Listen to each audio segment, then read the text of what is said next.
Nous vivons aujourd'hui dans un environnement avec des éléments interdépendants, parmi lesquels nous avons les hommes et les animaux. Cette relation qui les unit à plusieurs niveaux, pour des besoins en élevage ou encore en compagnie, nécessite de prendre en compte la santé animale, d'où l'existence du métier de vétérinaire. La médecine vétérinaire est la discipline médicale qui s'intéresse à la prévention, au diagnostic, au dépistage et au traitement des anomalies, des maladies, des blessures ou encore des problèmes de santé animale. Aujourd'hui, la tendance grandissante de la plupart des médecins vétérinaires est de s'installer en ville pour mener à bien leur métier polyvalent à plusieurs égards. Pour en savoir plus sur la médecine vétérinaire, nous sommes allés voir le docteur Ndao, vétérinaire de formation, dans son cabinet à Dakar, plus précisément à Arafat. Moi, je me nomme docteur Masuka Ndao. Donc, je suis docteur vétérinaire formé à l'ESMV de Dakar, École inter-État des sciences et médecine vétérinaire de Dakar. C'est une entité de l'université Cheikh Anta Diop, de la faculté de sciences, disons même à cheval entre la faculté de sciences et la faculté de médecine. Et pour entrer dans cette école, il faudra avoir un baccalauréat série S.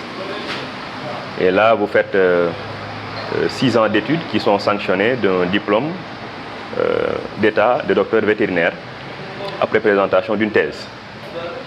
Voilà.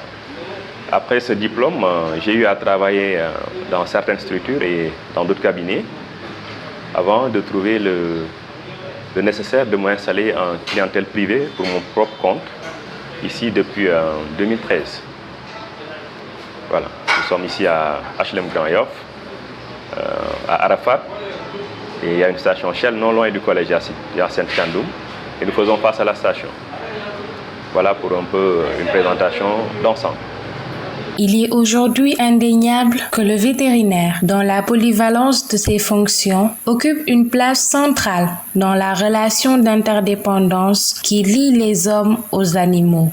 Le métier de vétérinaire nécessite une formation permanente dans le dessein de toujours être en phase avec les avancées technologiques. Les vétérinaires sont des acteurs incontournables de développement. Ils préviennent et soignent les maladies. Ils participent à la mise en place de politiques de santé publique et de développement durable. Oui, automédication, c'est comme quand vous scindez le terme, quand on nous apprenait en auto, c'est soi-même. Médication, c'est faire sa propre médication. Donc c'est celui qui fait une médication sans avoir une prescription de l'agent, donc du vétérinaire ou du médecin. Donc sa propre médication, et ça peut comporter plusieurs dangers. Déjà, vous pouvez rater votre diagnostic, d'emblée même vous le ratez parce que vous n'êtes pas du métier, donc vous ne savez pas quoi traiter. Vous utilisez des médicaments qui sont souvent des produits chimiques qui ont une certaine biodistribution dans l'organisme et qui vont toucher des organes qui peuvent faire des effets à court et à long terme. Donc vous ne pouvez pas mesurer l'ampleur au moment où vous le faites. Donc là, nous le déconseillons fortement et vraiment nous mettons toutes les énergies pour que vraiment les gens arrêtent cette pratique qui est dangereuse pour ces animaux parce que vous mettez des doses que vous ne maîtrisez pas, vous mettez des médicaments que vous ne maîtrisez pas. Et ces animaux sont également, pour la plupart du temps, destinés à la consommation humaine. Et que les médicaments, les principes actifs, utilisés en médecine vétérinaire, sont pour la plupart voisins ou identiques à ceux utilisés en médecine humaine. Et là, pourquoi je dis toujours que l'automédication est dangereuse? Si c'est seulement un homme qui ingère un comprimé qu'il a pris de son propre gré, les dommages se limitent à lui-même. Mais imaginez-vous, vous donnez des médicaments à une vache ou à des pondeuses, combien de personnes utilisent ces œufs? Vous avez une ferme de 1000 ou 10 000 pondeuses, vous faites de l'automédication. Vous avez plus de 10 000 œufs par jour, donc vous touchez à peu près 10 000 personnes par jour. Donc l'automédication revêt maintenant un caractère très dangereux. Vous utilisez des médicaments, principalement des antibiotiques sur votre ferme laitière, Vous vendez le lait ou vous le faites consommer, même si c'est gracieusement à des personnes, vous les avez, disons, un peu intoxiqués. Parce que plusieurs personnes utilisent ces produits et en l'occurrence vont utiliser également les médicaments. Donc là, c'est vraiment une pratique très dangereuse pour les animaux qui vont subir des effets à court et à long terme, mais également par ricochet les humains qui les consomment. Et c'est d'autant plus dangereux également que quand nous continuons à faire de l'automédication, nous pouvons arriver à ce qu'on appelle la résistance aux antibiotiques principalement. Antibiotiques et antiparasitaires présentent des résistances. Et là, il nous sera aussi difficile en tant que scientifique de pouvoir changer ces molécules parce que quand un germe, un microbe devient résistant à un tel médicament, on est obligé de chercher des palliatifs. Et là, le temps de chercher, le financement de chercher, et là, Dieu seul sait si on va trouver encore quelque chose d'efficace. Là, rien que ces facteurs énumérés valent la peine de ne plus faire cette pratique très dangereuse. Le secteur de l'élevage fait face à plusieurs difficultés à cause du caractère informel que revêt le secteur. Même si le ministère de tutelle tente de mener la transition vers un élevage beaucoup plus moderne, les gaps à combler sont encore énormes. Oui, un rôle très important parce que, comme vous l'avez bien dit, par rapport à la santé publique, c'est ce que j'ai brossé tout à l'heure. Nous, notre métier, c'est un peu à cheval entre médecine humaine et agriculture. Parce que le vétérinaire soigne des animaux, mais, comme je l'ai dit, des animaux qui sont destinés à la consommation humaine. Donc ça, c'est public. Donc quand je dis de ne pas utiliser des médicaments sur des pondeuses, là, je suis dans une ligne de mire de prévention de la santé humaine et donc je suis dans la santé publique. Et également dans l'environnement parce que ces animaux, leurs produits, si c'est des animaux peut-être en divagation,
les maladies les plus rencontrées à Dakar peuvent être différentes de ceux qui sont plus rencontrés au Fouta, etc., vu les formes d'élevage. Parce qu'ici à Dakar, ce qu'on rencontre la plupart du temps, c'est des maladies liées aux digestions, à la digestion. Donc des gens qui achètent leurs animaux et qui ne savent pas comment alimenter. Donc ils en donnent de trop, ou bien ils ont changé l'alimentation, de fait qu'on rencontre souvent des diarrhées et des météorisations. Donc ça, c'est les plus rencontrés à Dakar. Ensuite, il y a ce qu'on appelle des traumatismes, allant des blessures jusqu'aux fractures. Donc là également, c'est des maladies les plus rencontrées chez les ovins. Et également des problèmes de dystocie, problèmes de mise bas difficile, etc. Et tout ça également est lié au mode d'élevage et au contexte dans lequel nous nous trouvons ici à Dakar. Hormis ces moutons, nous rencontrons également des chiens. Les maladies les plus rencontrées, et surtout en cette période, c'est ce qu'on appelle la parvovirose, une maladie vraiment qui peut être très fatale pour les chiens. Et c'est la période et nous en rencontrons beaucoup. Mais hormis ces maladies rencontrées, nous faisons également beaucoup de prévention. Je sais que peut-être on va arriver à ce point, mais nous faisons beaucoup de prévention pour éviter ces maladies-là. Les vétérinaires agissent également dans le cadre de la prévention pour ne pas faillir à l'éternel adage du prévenir vaut mieux que guérir. Cette prévention permet en soi de réduire les cas d'infection ou de maladie chez les espèces concernées. Oui. La meilleure prévention reste à avoir une bonne alimentation et un bon cadre de vie. Donc quand vous habitez quelque part de bien et que vous mangez bien, vous restez la plupart du temps en bonne santé. Maintenant, difficile de respecter toutes ces conditions parce que quand il s'agit peut-être des moutons que nous rencontrons plus fréquemment ici, dans notre cabinet, c'est des animaux qui ont certains besoins. Et qu'avec la modernisation, certains poussent même jusqu'à l'extrême. Il y en a qui construisent des enclos de moutons comme des chambres pour humains. Alors que c'est des physiologies différentes, c'est des anatomies différentes. Donc, presque, je me dis à la limite, il ne faut pas humaniser les moutons, mais il faut qu'ils restent dans leur cadre d'animaux. Maintenant, il y en a qui croient qu'augmenter le confort, c'est mettre comme une chambre humaine. Mais non, augmenter le confort d'un animal, c'est respecter au maximum possible ses besoins physio-anatomiques. Voilà. Donc, un mouton a souvent besoin de soleil pour une bonne reproduction. Mais à la mode, maintenant, je vois des gens qui font des bergeries tellement modernes qu'il n'y a pas assez de lumière.